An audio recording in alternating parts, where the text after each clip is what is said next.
ऋषि सुनक के बारे में। तो आप देख सकते हो चांसलर ऑफ द एक्सचेकर, जैसे कि हमारे यहाँ पे आरबीआई गवर्नर होते हैं ना, आरबीआई के जो है ना गवर्नर है जो आरबीआई संभालते हैं, वैसे ही दोस्तों यहाँ पर भी जो इनके बैंक है उसके चांसलर है जो कि ऋषि सुनक हुआ करते थे और 42 ईयर ओल्ड है ना। इन्होंने कहा कि जो मिस्टेक्स लीज के द्वारा करी गई वो मिस्टेक्स को ये इंप्रूव करेंगे। और यहां पर देखो दो सबसे बड़ी समस्याएं से यूके है जो कि आज के टाइम पे गुजर रहा है। कौन कौन सी? एक तो आप देखोगे कि जीडीपी जो है ना वो नीचे जा रही है, समझ गए। दूसरा इन्फ्लेशन जो है वो गोली की माफिक ऊपर जा रहा है, 10% के आसपास इन्फ्लेशन है जो कि पहुंच गया, यानी कि महंगाई है जो कि पहुंच गई है। और ऊपर से सर्दियां और आने वाली है, तो सर्दियों में तो और आपको ठंडा घर चाहिए, सॉरी ठंडी होती है तो आपको घर में हीटर चाहिए प्रॉपर तरीके से, तो गैस के बिल भी बढ़ जाते हैं। तो इतनी महंगाई होने के बाद में और आने वाले दिनों में मुश्किल है। तो ये दो इश्यूज हैं जिसकी वजह से ऋषि को टैकल है जो कि दोनों इश्यू करने पड़ेंगे, ठीक है गाइस। तो यहाँ पे आप देख सकते हैं तो ट्यूसडे को हिस्टोरिक डे रहा यूके के लिए, because first ever non British non white prime minister है जो कि इनको मिले हैं, है ना। और सबसे यंगेस्ट प्राइम मिनिस्टर भी पिछले 200 सालों के अंदर देखने को मिले हैं। अगर मैं ऋषि के बारे में बात करूं तो इनके जो पेरेंट्स थे वो ईस्ट अफ्रीका से 1960 में ब्रिटेन आ गए थे। इनके जो फादर है उनका जन्म केन्या में हुआ था, इनकी जो मदर है उनका जन्म तंजानिया में हुआ था, है ना। और इनके जो ग्रैंड पेरेंट्स है, इनके जो दादाजी हैं वो मतलब दोनों जो है वो इंडियन डिसेंट के थे और उनका जन्म आज पाकिस्तान वाला एरिया है, दादाजी का जन्म वहां हुआ था। और जो इनकी दादी थी जो है ना उनका जन्म दिल्ली के अंदर हुआ था, समझ गए। तो जब इनके दादा दादी थे तब तो सिर्फ इंडिया ही हुआ करता था। तो इंडियन डिसेंट के दोस्तों ये माने जाते हैं और ठीक है ब्रिटिश इकोनॉमी को वापस से जो है डिरेल हुई को वापस से ट्रैक के ऊपर लाने के ऊपर ये काम करेंगे। अब इनकी जर्नी देख लेते हैं। यहाँ पे आप देख सकते हो साउथ यूके के साउथहैम्पटन में इनका जन्म हुआ, है ना, इंडियन फैमिली के अंडर में। इंडियन फैमिली मतलब इनके जो मदर फादर है वो इंडियन डिसेंट के हैं क्योंकि उनके दादाजी वहीं से थे। और फार्मासिस्ट है मदर और नेशनल हेल्थ सर्विस प्रैक्टिशनर है इनके फादर। इनके जो ग्रैंड पेरेंट्स थे ये पंजाब से बिलोंग किया करते थे। ऋषि सुनक ने दोस्तों ऑक्सफोर्ड और स्टैनफोर्ड से पढ़ाई करी और इन्फोसिस के जो को फाउंडर है, आपने नारायण मूर्ति जी के बारे में सुना होगा, तो जो नारायण मूर्ति जी की जो बेटी है ना वो इनकी वाइफ है, समझ गए। और यूके के दोस्तों 222वें रिचेस्ट पर्सन भी ये माने जाते हैं।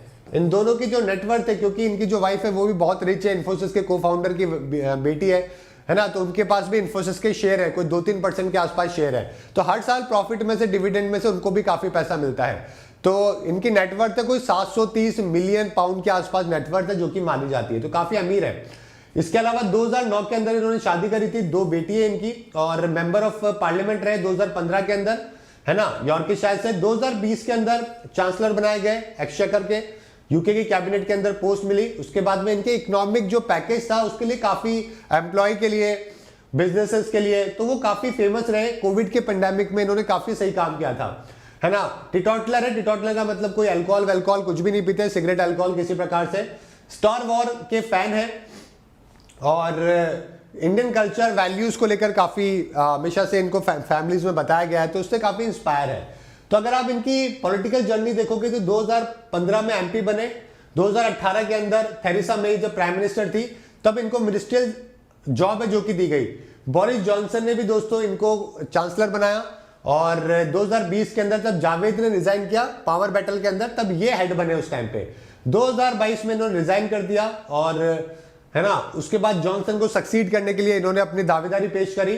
ट्रस्ट जो है वो उस टाइम पे जीत गई, लेकिन ट्रस्ट के आउट होने के बाद अब वापस से सबसे बड़े दावेदार ये बने थे और ये जीत गए, ठीक है। तो ये दो इश्यूज है जिसको इनको टैकल करना है। अब बात करते हैं इंडिया के साथ में दोस्तों यूके के क्या ट्रेड रिलेशन है जो कि आज तक देखने को मिलते हैं, समझ गए मेरी बात। चलो तो यहां पे अगर आप देखोगे कि 2018 के अंदर है ना, हम लोग यूके के साथ में टोटल कितना ट्रेड क्या करते थे, $9.7 बिलियन का, जिसमें से ऑलमोस्ट दोनों कंट्री बराबर ही इंपोर्ट एक्सपोर्ट करती थी, ऑलमोस्ट कोई डेफिशिएट नहीं था। 19 के अंदर दोस्तों यूके ने तो करा ज्यादा एक्सपोर्ट $7.6 बिलियन का आउट ऑफ $9.3 बिलियन, और हम लोगों ने बहुत कम किया, ठीक है। तो ट्रेड बैलेंस है जो कि थोड़ा मतलब टोटल मिला के अगर आप बात करोगे तो टोटल तो ज्यादा ही है, 9 और 5 मिलाओगे तो $15 बिलियन के आसपास है, 15 बिलियन डॉलर के आसपास आप देख सकते हो, जो कि टोटल ट्रेड है ना, जिसमें से इंपोर्ट हमारा 9.7 रहा, एक्सपोर्ट हमारा 4.8 रहा, और जो ट्रेड बैलेंस जो डेफिसिट रहा वो हमारा 4.9 रहा। तो यानी कि हमने 4.9 बिलियन डॉलर का नुकसान झेला। आगे बढ़ते हैं, फिर हम आगे ट्रेड बैलेंस हमने इंपोर्ट कराया 9.3 का, ठीक है, और इंपोर्ट कराया 7.6 का, और ट्रेड बैलेंस हमारा, अरे यार एक मिनट रुको,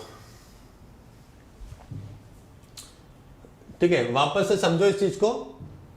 हमारा इंपोर्ट और एक्सपोर्ट को देखो, हमने एक्सपोर्ट किया 9.7 बिलियन डॉलर का, ये हमारा एक्सपोर्ट है। हमारा ट्रेड डेफिसिट पॉजिटिव है यूके के साथ में, ये तो हमने एक्सपोर्ट किया है। इंपोर्ट हमने करवाया था 4.8 बिलियन डॉलर का, ये हमारा इंपोर्ट है। और जो ट्रेड डेफिसिट यानी कि जो ट्रेड बैलेंस रहा हमारा, वो पॉजिटिव ट्रेड डेफिसिट था किसका, 4.9 बिलियन डॉलर का, यानी कि इतना पैसा हम लोग ज्यादा कमा रहे थे यूके को एक्सपोर्ट करके। 2018 का डाटा है ये, समझ गए मेरी बात। अब 19 के अंदर ये ट्रेड डेफिसिट कम हो गया, 1.7 हुआ, फिर हमने 2020 में बढ़ाया 2.1, फिर 3.2 और अभी 3.5 के आसपास है। यानी कि जो हम लोग एक्सपोर्ट कर रहे हैं वो 10 बिलियन डॉलर और जो इंपोर्ट करवा रहे हैं वो 7 बिलियन डॉलर। तो टोटल मिला के अभी हम लोग कहां तक, कोई नियर बाय 17 बिलियन डॉलर तक का दोनों के बीच में ट्रेड है जो कि होता है। समझ गए मेरी बात, जिसमें से 10 बिलियन का हम लोग एक्सपोर्ट करते हैं, 7 बिलियन का इंपोर्ट करवाते हैं, है ना। ये आपका पूरा डाटा हो गया। अब हम लोग ऐसे कौन से आइटम्स है जो कि एक्सपोर्ट करते हैं यूके को, अगर आप ये देखोगे तो कॉटन जो है ना वो सबसे ज्यादा एक्सपोर्ट करते हैं। ड्रग के फॉर्मुलेशन, जो ड्रग्स है वो एक्सपोर्ट करते हैं। इलेक्ट्रिक मशीनरी एक्सपोर्ट करते हैं। क्या इंपोर्ट करवाते हैं, सिल्वर इंपोर्ट करवाते हैं, इलेक्ट्रिक मशीनरी इंपोर्ट करवाते हैं। और सर्विसेज की बात करें तो हम लोग मेजरली जो दोस्तों जो पैसा कमा रहे हैं वो सर्विसेज दे रहे हैं, जो हमारे आईटी सॉफ्टवेयर्स है ना। ये देखो आप, हम लोग जो major services imported to UK from India, India से जो हम लोग यूके को जो एक्सपोर्ट कर रहे हैं सर्विसेज, वो देखोगे आप तो 5.8 बिलियन डॉलर की तो हम लोग सर्विसेज है जो कि यूके को दे रहे हैं। इंपोर्ट करवाते हैं 1.4।